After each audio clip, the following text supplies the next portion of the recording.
The general demographic makeup of different societies in the Western Hemisphere was likewise reflected in their racial policies.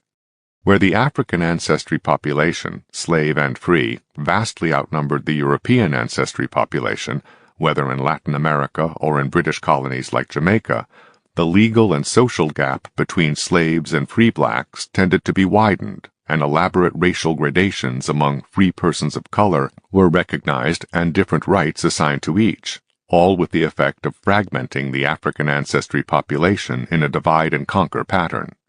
Where the Europeans were clearly powerful enough to suppress all the African ancestry population, as in Canada and in the American South, then a sharp black and white dichotomy was maintained in law and practice.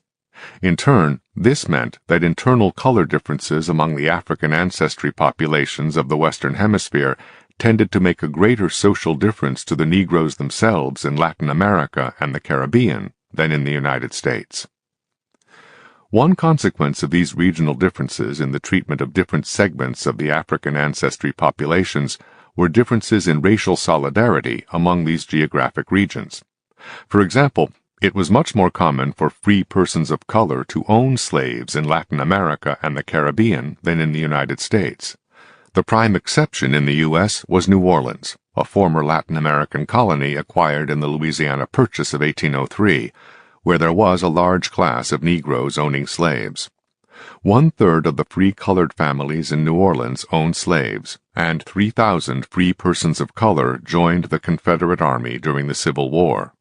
Charleston, South Carolina, another exception, had many slave-owning free persons of color from the British West Indies and Santo Domingo.